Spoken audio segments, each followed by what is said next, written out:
Fala galera, eu sou a Cristiane Serra e está começando mais um podcast Startup Life e abrindo os trabalhos aqui direto da Startup Summit em Florianópolis. E o nosso primeiro convidado é o Odair da Magazord. Odair, bem-vindo! Eu que agradeço o convite, é um prazer estar aqui novamente. Conta um pouquinho pro pessoal o que tu tá achando desse primeiro dia de evento.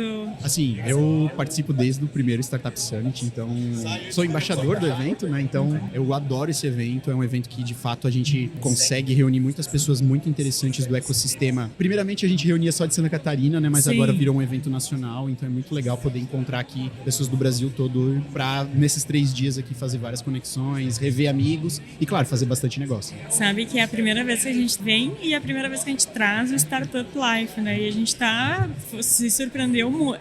Não que a gente não esperava que fosse um grande evento, a gente esperava, porque a gente ouvia muito falar bem dele, tanto Sim. que viemos, né?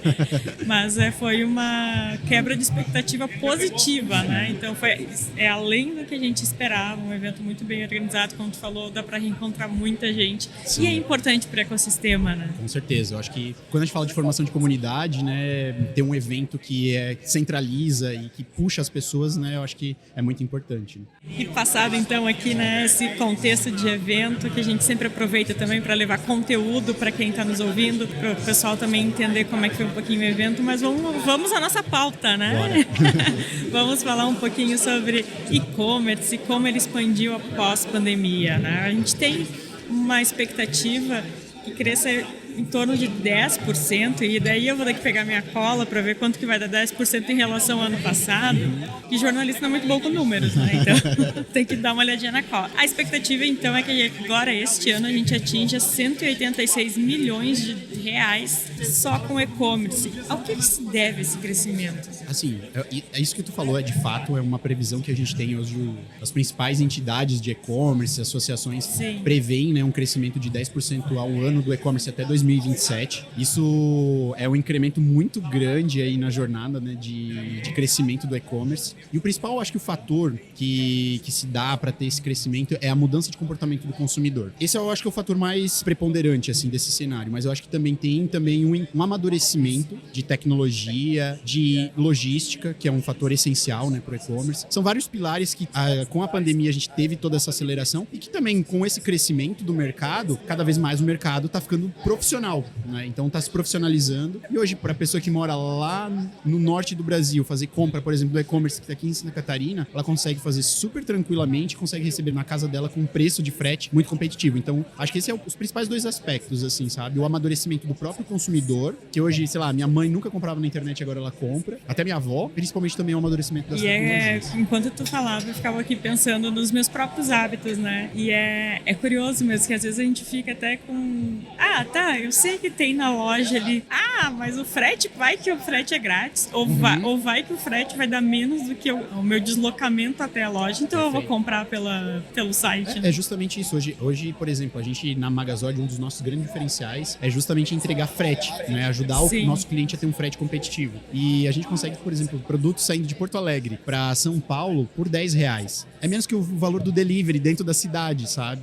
Então acaba sendo bem competitivo e muitas vezes o nosso cliente, né, consegue embutir no valor do preço, então ele oferece frete grátis, né, que é a palavrinha mágica que os consumidores gostam de escutar, né, e aí consegue ser competitivo. E aí às vezes, é o valor do estacionamento que tu vai pagar no shopping, é R$15 a hora. Então acaba sendo vantajoso. E aí também acende o alerta justamente desse amadurecimento do mercado das pessoas poderem comprar por ali. E tu tocou num ponto bastante importante, que é a questão da logística e a questão de que o e-commerce, ele ajuda também a expandir, e como tu falou, também depende, né, desses outros setores, como a logística, que é um dos principais fatores. Então, eu quero que tu conte aqui um pouquinho para o pessoal como está hoje o setor da logística e também explique para quem está ouvindo e não conhece a Magazord, o que vocês fazem. Perfeito. Vou começar explicando a Magazord. Claro, tá? vamos lá. Magazord é uma solução, uma tecnologia, né, para quem deseja criar o seu site de venda pela internet, focado em produto físico. qual que é o diferencial de a gente não ser só uma plataforma? Hoje a gente se considera, de fato, um ecossistema de soluções para quem deseja ter sua loja online. Então a gente vai ajudar desde o site lá, que é o que a gente chama de front, né, para você ter a sua loja online, mas a gente também vai ajudar na camada de gestão, então com RP nativo na nossa plataforma. A gente vai ajudar negociando a tabela de frete para que você tenha já o sistema de frete dentro da plataforma. A parte de pagamentos, cashback, integração com os marketplaces, né, porque você pode ter o seu site próprio, mas também pode vender dentro dos principais marketplaces. Então a gente é esse ecossistema. Nossa principal proposta de valor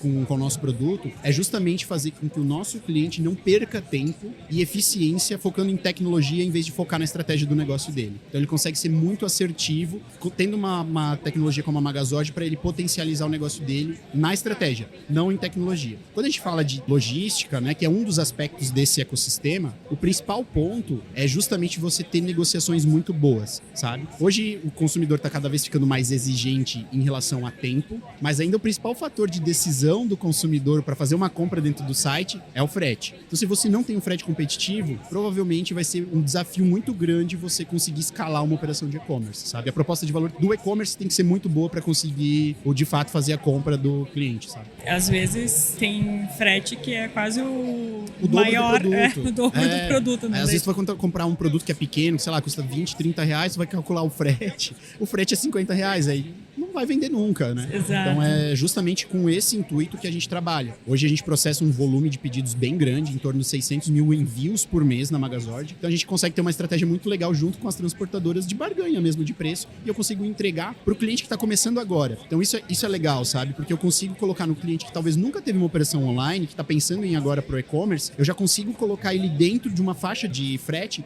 muito competitiva. Enquanto talvez se ele fosse negociar isso sozinho ou através de um outro gateway de frete, ele não tem poder de barganha, porque ele tem uma operação zerada, então ele tem pouco volume de venda. Ninguém vai olhar para ele, a gente tá olhando. Sim, muito legal. E outro ponto que tu tocaste foi na questão do marketplace, que a gente vê cada vez mais, né? Esses tempos a gente estava conversando ali no escritório sobre grandes empresas que hoje estão quebrando, né? E a gente comentou assim, a solução é o marketplace. E a gente vê muitas empresas, por exemplo, o Magazine Luiza, a própria Amazon, né? Hoje tu não sabe mais de onde que tu compra na Amazon. Sim. Porque antes tinha aquela coisa, eu vou comprar da Amazon. Hoje não, hoje é um marketplace. Marketplace, isso mesmo. Então eu queria que tu comentasse um pouquinho sobre isso também, sobre esse crescimento do marketplace. Hoje, por exemplo, a gente tem uma noção das vendas que são feitas pela internet, basicamente 70% das vendas são via marketplace. Então eles têm uma predominância muito grande. Isso cresceu muito na pandemia também. E cresceu muito na pandemia, a pandemia acelerou de fato. Hoje, cada vez mais está surgindo no mercado marketplaces de nicho. Então você tem os grandes players, né, que você vai encontrar de tudo lá dentro, né, como o Amazon, Mercado Livre, Magalu. Você tem esses players, mas está surgindo muitos marketplaces de nicho. É legal, a gente tem alguns clientes de marketplace, a nossa tecnologia ajuda os nossos clientes a virarem marketplace também. E a gente tem, por exemplo, um cliente nosso lá de Maringá, que é a Via Evangélica. Ele foi um e-commerce durante muito tempo e com esse crescimento e principalmente essa aceleração que ele teve na pandemia, e por ele também ter uma estratégia de se tornar referência nesse nicho de mercado, ele virou um marketplace de moda evangélica. Então hoje ele tem várias outras marcas vendendo dentro do site dele e hoje ele se posiciona como marketplace de moda evangélica. Isso hoje eu tenho clientes que trabalham, por exemplo, nessa linha. Tenho clientes que são marketplaces de moda infantil, então que é um outro segmento. Eu tenho um marketplace, por exemplo, que são de produtos para a criação de gado leiteiro. Então são marketplaces muito nichados e existe esse mercado também. O que é o desafio do marketplace? Né? Essa era a minha pergunta.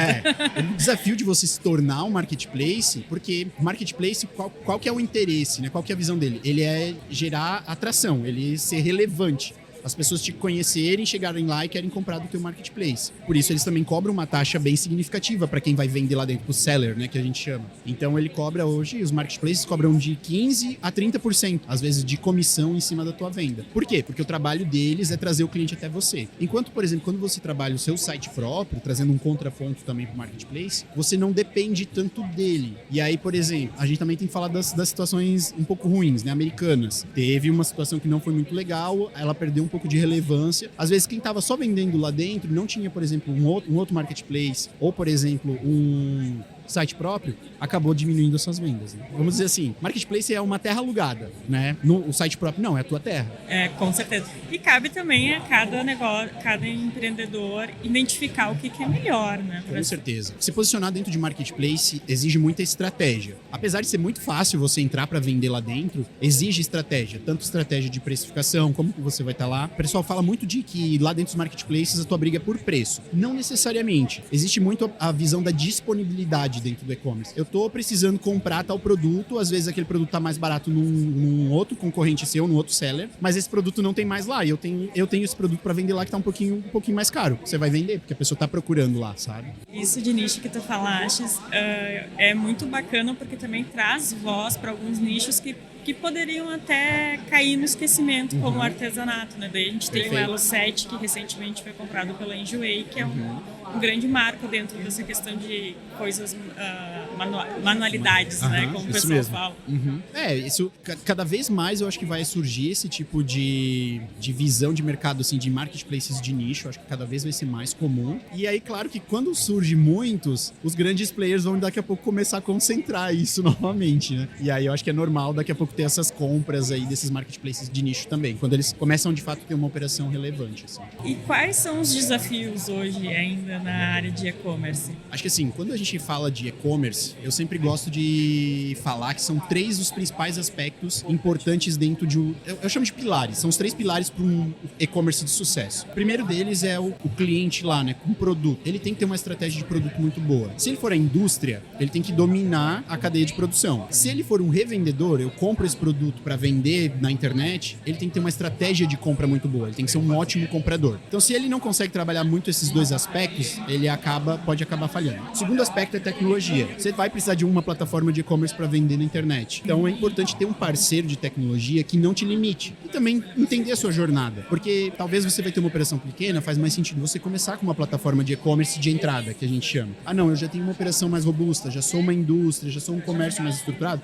Você vai precisar de ferramentas diferentes para operar na internet. Então a tecnologia não pode te limitar. E o terceiro é marketing. Você tem que fazer marketing. Não adianta essa ilusão de que eu vou criar um e-commerce, vou botar o site lá na internet e do nada ele vai começar a vender. É pura ilusão. Você tem que fazer marketing. A Shopee, a 99, mostrando que o marketing de guerrilha serve, né? Serve também, justamente. Eles têm estratégias muito audaciosas para isso. E é legal, sabe? Porque isso parece, nossa, mas só esses grandes players conseguem trabalhar isso ou algo nesse sentido. Uma coisa que a gente vem trabalhando na Magazord, agora os nossos clientes, por exemplo, já conseguem ter o app da sua loja. Legal. Então, eles conseguem trabalhar as mesmas estratégias de guerrilha da Shopee, por exemplo, de frete grátis, de compra de frete grátis no app, desconto diretamente no app. Então, ele consegue um cliente que não é grande, que é um pequeno, médio, que é o perfil de cliente que a gente atende na Magazord, também consegue ter as mesmas estratégias que eles conseguem trabalhar. E é legal que a gente vê daí, com essas possibilidades, as próprias lojas físicas incentivando o cliente a trabalhar, a comprar via aplicativo, Sim. né? Eu, por exemplo,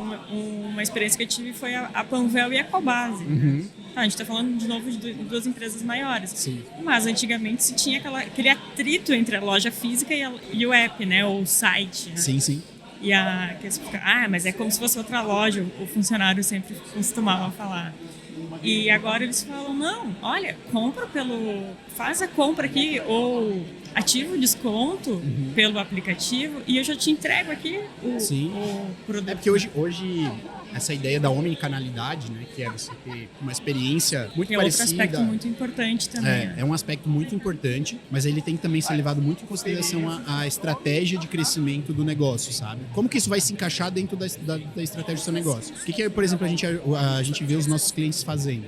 Ele justamente quer desconstruir essa competição entre loja física ou, por exemplo, a gente atende muito a indústria. Então, às vezes, o representante. Muitos dos nossos clientes conseguem criar vouchers, né, em que se o representante ou aquela vendedora da loja física faz o atendimento e a pessoa compra usando aquele voucher, aquele cupom de desconto ou aquele link daquela pessoa, ela ganha o desconto da mesma forma. Então, ela não cria essa barreira, sabe? Sim. Não vou vender porque vai comprar na loja física ou algo nesse sentido, sabe? Então, trabalha essa experiência. E no final, pro cliente, é tudo a mesma coisa, né? Ele não quer saber... O cliente só quer receber o produto. Ele só quer o produto e deu, né? Isso mesmo. E daí vem um outro aspecto muito importante dentro também disso que a gente está falando de e-commerce, que é a usabilidade. Perfeito.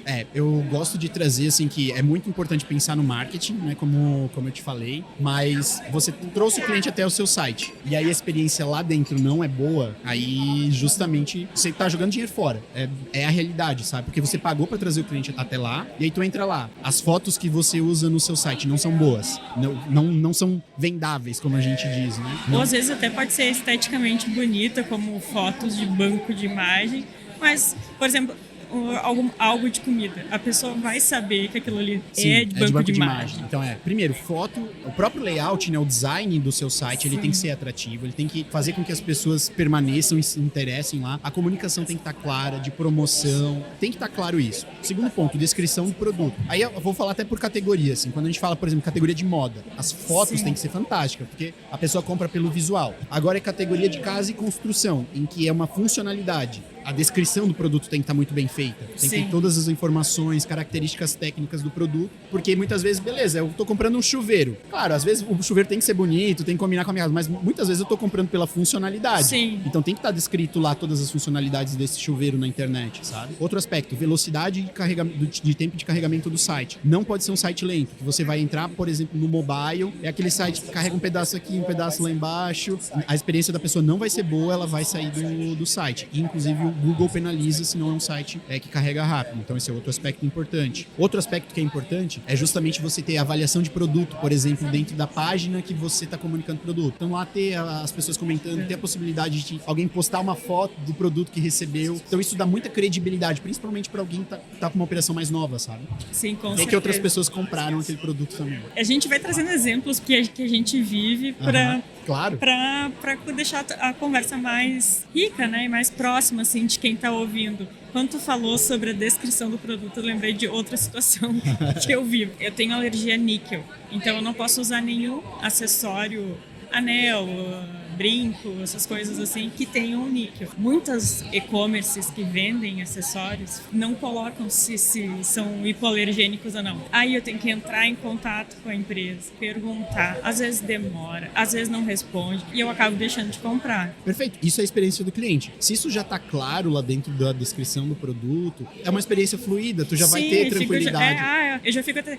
ufa, esse e-commerce pensou em mim, né? Pensou em mim, então eu viro realmente não só cliente como fã, né? Eu já vou procurar ele depois de novo. Agora esse que, por mais que eu tenha gostado, eu não tenho certeza se eu posso usar ou não, acabo desistindo da compra. Perfeito. E você falou um outro ponto que é muito importante, que a gente tende a achar que o e-commerce funciona tudo muito automatizado, mas para muitos produtos, o atendimento, ter uma pessoa que dê resposta ainda é muito importante, muito significativo. Isso vai desde tirar uma dúvida em relação ao produto, e não pode ser dessa forma como te atenderam, né? Tipo, de demorar para responder ou nem te responder, você nunca mais vai comprar nessa empresa. Sim. Justamente tem que ter esse atendimento próximo, porque as pessoas veem, tem uma pessoa ali, tem alguém que eu posso tirar dúvida, tanto no processo de compra como no pós-venda, né? Às vezes vai ter que tirar dúvidas sobre transporte. As pessoas aqui no Brasil, elas são muito ansiosas. Então tá lá, às vezes, a entrega é em 3 dias, mas demora, vai chegar no 4º dia, a pessoa já tá lá no site pedindo como que vai se... Ou no 3º dia mesmo, né? O produto ainda não chegou. Então, mas ainda tá chegando no 3º dia. Então as pessoas são muito ansiosas, então tem essa questão de ter uma pessoa para atender, é importante, porque vai ser um diferencial para tua loja também. A questão até quando dá algum problema, né? E a gente fala muito aqui no podcast que as pessoas até entendem quando dá algum problema, vamos supor, na entrega. Claro. O problema é quando não dá resposta. Quando não dá resposta ou não tem um pós-venda bom, né? Já aconteceu várias vezes comigo de dar algum... Na hora de fazer o cadastro, o endereço foi errado e a empresa, não, a gente vai te mandar o outro, ou então você vai receber, a gente está mandando o outro e você vai receber 2, daí você não aceita o segundo e deu tudo certo no final, ok, continua comprando. Agora, quando não tem um pós-venda bom também perde frente se de você, novo. se você não tem resposta, mesmo que aconteça um problema, mas você dá a resposta, dá acompanhamento, você ter contato, vai ser positiva a experiência. O que não pode deixar é o cliente sem resposta. Isso não tem como deixar. Porque daí, de fato, em vez dele, ele nem vai ser um cliente que não vai só mais comprar na tua loja, ele vai ser um detrator. Né? E daí o risco é bem maior, né? Aí às vezes ele vai para um Reclame Aqui, e aí as pessoas, quando não conhecem a tua loja, a primeira coisa que elas vão perguntar ou elas vão pesquisar é você no Google, na internet, querendo ou não, elas vão achar teu Reclame Aqui, porque o Reclame Aqui sempre é muito bem ranqueado. Também o bom velho boca a boca, quer dizer, um Reclame Aqui é um boca a boca virtual, né? Mas um presencial, né? Que daí tu comenta com um amigo, com o outro, bom, já vai minando, né? Com certeza. E a gente sabe que a conta não é um fã menos um detrator, né? O peso do detrator é bem maior. É maior, isso mesmo. É sempre negativo, assim, né? Você ter pessoas falando mal do teu negócio, enquanto um simples atendimento poderia criar toda uma expectativa, toda uma experiência diferente e muda tudo. E o que a gente pode esperar de tendências? Eu separei umas 3 aqui e eu quero ver se tá certo. O que eu pensei? Assim, quando eu falo de tendência, quando, né, a gente tá às vezes em alguns eventos falando, eu não gosto de ir muito longe, sabe? Porque às vezes a gente vai falar de realidade aumentada, legal, isso vai acontecer, mas não é pra agora, sabe? Ou metaverso, onde que as pessoas vão poder comprar dentro do metaverso, como se simulasse um ambiente físico. Possivelmente isso também vai acontecer. Eu acho que o metaverso, as pessoas elas se emocionaram muito. Com certeza. E elas não pensaram assim, não, calma, ele vai chegar esse momento, mas calma. Isso mesmo.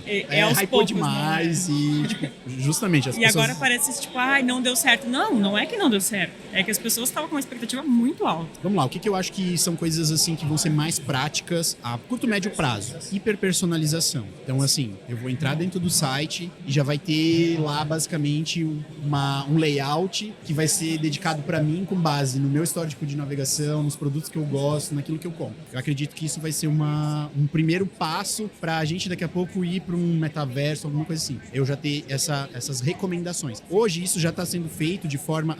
Dentro da Magazord, a gente já tem tecnologia de recomendação própria. Então, com base no que tu vai colocando no teu carrinho, a gente já vai sugerindo produtos através de inteligência artificial. Então, isso já é algo positivo e eu acho que isso vai se intensificar. Cada vez mais, eu acho que os assistentes virtuais, por exemplo, ChatGPT, essas coisas, modelos assim, vão estar ligados a um atendimento, a alguma forma de atendimento. E daí vão acelerar o processo de atendimento, tirar dúvidas. Dentro da Magazord, por exemplo, hoje a gente tem o Magazord GPT, em que os nossos clientes têm dúvida, por exemplo, quer como configurar, como cadastrar por tal transportadora. Ele pergunta isso pro Magazord GPT, ele já traz todas as informações lá. Então isso é legal. Então acho que esse tipo de solução vai cada vez ficar mais comum pro consumidor final. Para quem é lojista, que eu vejo assim, a facilidade de cadastrar produto, de colocar os produtos lá. Essa tendência de ter, por exemplo, que a gente já trabalha na Magazord desde o início, de ser um ecossistema único de solução, eu acho que também vai ser uma evolução do mercado e vai ser cada vez mais normal você ter tudo dentro de uma única solução. Uma das minhas apostas, então, estava correta, que é a inteligência artificial, que ela já existe, né? Mas ela vai ser cada vez mais difundida, né? E tem outras 2 que eu quero ver se está certa mesmo na tua opinião. Vamos lá. Uma delas é uma boa aposta assinaturas? Clube de assinatura? Clubes de assinaturas. Eu vou dar a opinião de Odair, tá? Tá. Talvez falta uma análise de experiência de fato com o Magazord, do que a gente viu. Hoje, clube de assinatura é muito difícil fazer performar no Brasil.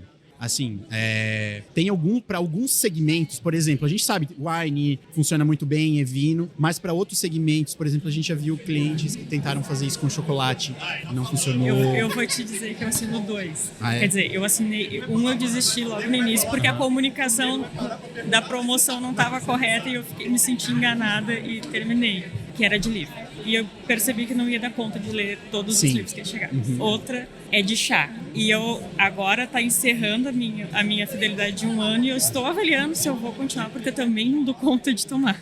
Então, assim, a questão do clube de assinatura, ela pega muito na forma em que você trabalha a experiência do cliente. Só que para você criar toda uma estratégia de manutenção desse clube de assinatura, ele é muito difícil, assim. Sinceramente, eu não vejo isso como uma tendência, tá? Sim. Eu vejo que isso já veio um boom e talvez vão ter algumas empresas que vão conseguir trabalhar isso estrategicamente, mas não vejo como uma tendência. Talvez ainda os streamings trabalharam isso muito bem, mas quando a gente traz para um produto físico ainda é difícil. Ainda Já teve difícil. cliente nosso que tentou trabalhar isso, por exemplo, com moda infantil, que teria uma recorrência de compra, né? Sim. Sei lá, você nasceu o seu bebê, você vai precisar de roupa todo mês porque essa criança está crescendo. A gente não conseguiu ver sucesso nisso. Então, clientes que já tentaram chocolate, geralmente produto alimentício é algo que é mais comum, mas que exige um volume, um investimento em marketing muito significativo, porque você está sempre tendo que colocar uma base nova de cliente muito grande, sendo que às vezes o custo para você ter essa pessoa lá dentro é muito mais caro do que o volume de venda única, sabe? Até essa de chá que eu assino, eu acho que uma das coisas que eles pecam nessa experiência do usuário é que eles antes de eu receber a caixa, eles já revelam o que vai ter na caixa, ali uns 2-3 dias antes. Então eu pego a caixa, tá. Já não vai ser o que eu vem vou... dentro. Então já morre um pouco da experiência. Da experiência, né? De fato. Assim, eu acho um pouco complexo ainda pro comportamento do consumidor aqui no Brasil, o clube de assinatura. Eu acho que o Wine vai continuar funcionando super bem. O negócio é investir em clube de assinatura de vinho.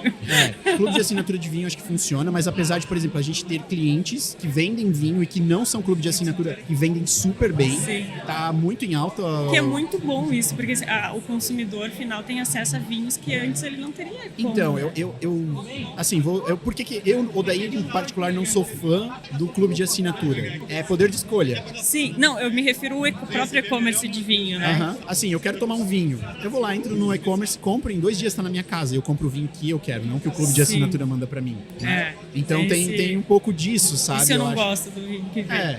Isso esse ponto, sabe? E a gente vê da própria Wine, a estratégia deles hoje, por exemplo, abrir ponto físico. Exato.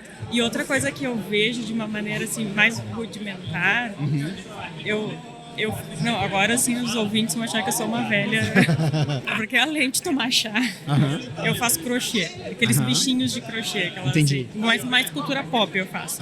Então tem muitas artesãs que fazem de maneira mais rudimentar um clube de assinaturas. Tu paga ali, faz um Pix mensal e ela te dá uma receita. E daí eu acho que acaba acontecendo a mesma coisa que as empresas maiores de clube de assinatura. Falta perna, falta braço para todo mês entregar um produto. Sim, é porque tu tem que ter uma área de, não sei se é inovação que poderia chamar, porque pensa, todo mês tu tem que estar entregando uma experiência diferente para o cliente. E se ele não gostar daquela experiência, para ele cancelar é super rápido. Então exige bastante da operação. Enquanto, pensando no e-commerce tradicional, em que você vai botar os produtos lá e vai vender, ele não vai exigir tanto essa curadoria. Claro, ele sempre vai exigir atualização, mas de uma forma não tão constante, sabe? Tá, e a outra aposta, bom, então a gente já derrubou não é uma tendência, ele pode melhorar assim muito, mas ainda não é uma tendência. É a voice commerce. A gente vai conseguir comprar via Alexa, via Siri. Eu concordo com essa tendência, eu acho que vai fazer sentido, mas eu acho que ela ainda também é um pouquinho mais a longo prazo, apesar de já ser comum em alguns dispositivos, você já conseguir na Amazon, você já consegue fazer isso, né? Então eu acho que vai ser normal, cada vez mais isso vai estar integrado, e a gente lá na Magazord já está experimentando algumas coisas nesse sentido, assim, de, por exemplo, dentro do próprio site já conseguir buscar por voz, então facilita bastante a experiência do cliente. E eu acho que isso, com certeza, eu acho que vai ser um impacto positivo. Eu acho que isso vai ser principalmente vai ajudar muito para produtos mais comuns de casa, assim, que você, Alexa, compra meu sabão em pó, sabe? E aí você vai receber, eu acho que principalmente para esse tipo de produto vai ser bem mais normal, sabe? Vai ser um pouco arriscado fazer a lista de compras na Alexa, porque ela já vai sair comprando. Aí tem que justamente entender, porque eu acredito que a Amazon vai trabalhar muito para isso acontecer, porque para eles vai ser também um processo de compra que vai quase virar um clube de assinatura, se for olhar, né? Porque às vezes você pode botar produtos recorrentes ali dentro da Amazon. Sim. Nesse aspecto funciona. Odair, perfeito. Então, muito obrigada pela tua participação. A gente poderia ficar aqui horas conversando, com mas certeza, falar sobre isso. A gente precisa te devolver pro evento. Perfeito. A gente tá com o stand aqui no evento, né? Então a gente precisa também estar lá. Mas agradeço o convite, é um prazer sempre estar colaborando. O que precisar da gente, a gente Com certeza já tá convidado para um outro episódio, quando a gente fala com mais tempo ainda, Perfeito. né? E deixa a tua consideração final para quem tá nos ouvindo, quem tá pensando em ter um e-commerce, um marketplace, e também como faz para encontrar a Magazord. Perfeito. Assim, ó, o mercado de e-commerce, como a gente falou, né? Ele tá crescendo, ele ainda tá ávido. Os nossos clientes hoje estão tendo ótimos resultados ainda de venda. Então o mercado ainda não se acomodou. O consumidor lá na ponta tá de fato comprando. Tem muito espaço pro D2C, que é a indústria vendendo para o consumidor final. Então a indústria agora está cada vez entendendo e compreendendo mais que ela consegue já ter uma conversa com o consumidor final, não precisa passar por vários atravessadores da sua compra. E a Magazord, eu acho que é a solução hoje diferenciada no mercado brasileiro, em que a gente consegue entregar para o nosso cliente uma solução completa para que ele de fato possa focar na sua estratégia e não em tecnologia. Tecnologia tem que ser com a gente. Ele tem que focar na estratégia de venda dele. E para encontrar a Magazord, pode encontrar né, no site, através do nosso site magazord.com.br. Pode entrar em contato no nosso Instagram, magazord.com.br, que a gente tira dúvidas. Hoje a gente tem operação de atendimento presencial para todos os empreendedores no sul do Brasil, e agora em setembro a gente está iniciando no interior de São Paulo, e Brasil inteiro a gente atende todos os estados do Brasil via Inside Sales. Legal, então muito obrigado novamente, e aos nossos ouvintes, muito obrigado pela companhia em mais um episódio.